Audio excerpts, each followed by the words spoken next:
بسم اللہ الرحمن الرحیم۔ احباب، رمضان المبارک ہم سے جدا ہو رہا ہے۔ ممکنہ طور پر آج آخری دن ہو سکتا ہے یا کل آخری دن ہو سکتا ہے، تو اللہ سبحانہ و تعالی اس میں جنہوں نے عبادتیں کی ہیں ان کی عبادتیں قبول فرمائے اور بار بار یہ برکتوں والا مہینہ ہمیں عطا فرمائے۔ اس کے روزے فرض ہیں، لیکن اس کا مطلب یہ نہیں ہے کہ روزے صرف رمضان میں ہیں۔ رمضان کے علاوہ بھی نبی کریم صلی اللہ علیہ وآلہ وسلم نے روزوں کا ایک پورا پیکج دیا ہے، نفلی روزے، سنت روزے، تو ہمیں کوشش کرنی چاہیے کہ وہ روزے رکھیں۔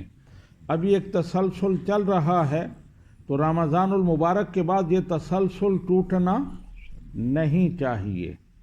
نبی رحمت صلی اللہ علیہ وآلہ وسلم نے ارشاد فرمایا کہ روزے سے ایک تو بندے کے جذبات اور خیالات وہ کنٹرول ہوتے ہیں، برے خیالات، بری خواہشات، اور دوسرا یہ ہے کہ اس سے جسمانی صحت ہوتی ہے۔ جسم کے اندر جو فاسد مادے ہوتے ہیں، نقصان دہ مادے ہوتے ہیں، روزہ کے ذریعے وہ ختم ہو جاتے ہیں۔ حدیث پاک میں ہے، آپ نے ارشاد فرمایا لِكُلِّ شَيْءٍ زَكَاةٌ وَزَكَاةُ الْجَسَدِ الصَّوْمُ، ہر چیز کی زکوٰۃ ہے اور جسم کی زکوٰۃ روزہ ہے۔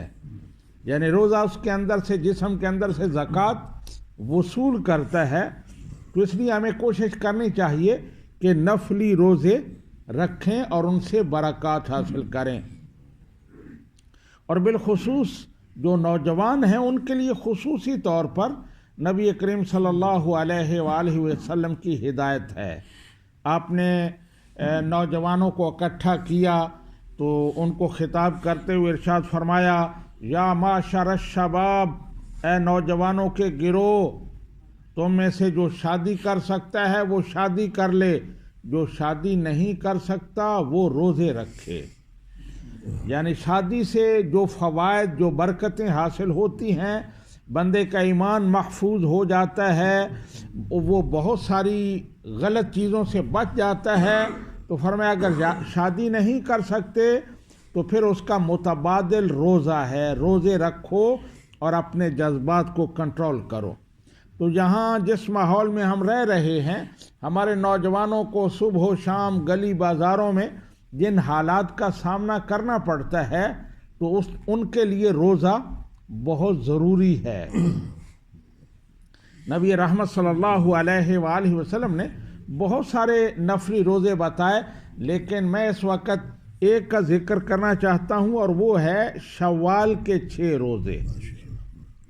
آپ نے ارشاد فرمایا، من صام رمضان ثم اتبعہ من شوال ستا من شوال کان کصیام الدہر، کہ جو رمضان المبارک کے روزے رکھے پھر اس کے بعد شوال کے 6 روزے رکھے، تو وہ ایسے ہے جیسے اس نے پورا سال روزے رکھے۔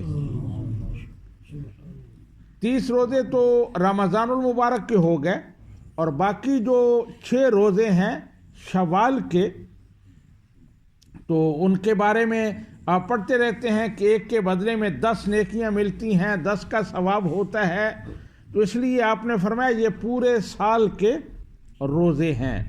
اب اس میں ایک سوال ابھی آج ہی پوچھا گیا ہے، یہیں سے کسی صاحب نے پوچھا ہے، وہ یہ تھا کہ شوال کے روزے جو 6 رکھنے ہیں، اگر رمضان کا کوئی روزہ قضا ہوا ہے تو کیا قضا روزہ اور وہ نفلی روزے ایک ہی نیت سے رکھ سکتے ہیں کہ قضا روزہ بھی ہمارا ہو جائے اور نفلی روزہ بھی ہو جائے؟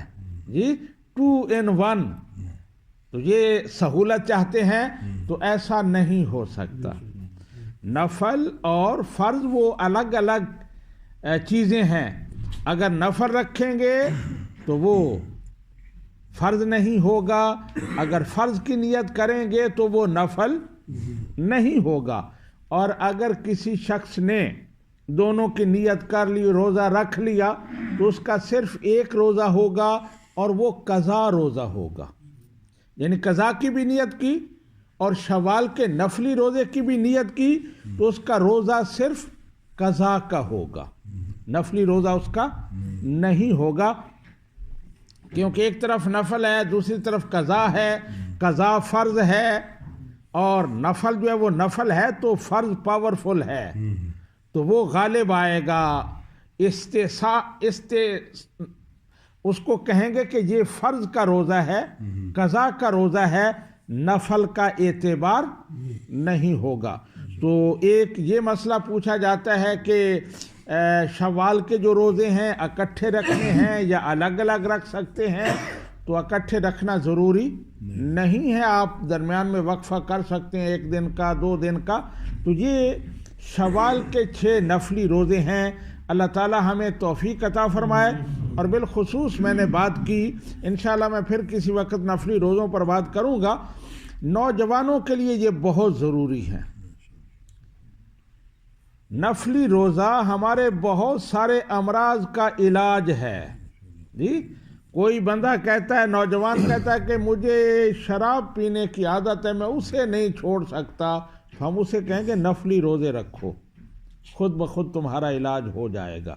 اس طرح کی اور کوئی بری عادت ہے, میں اسے نہیں چھوڑ سکتا, روزے رکھو.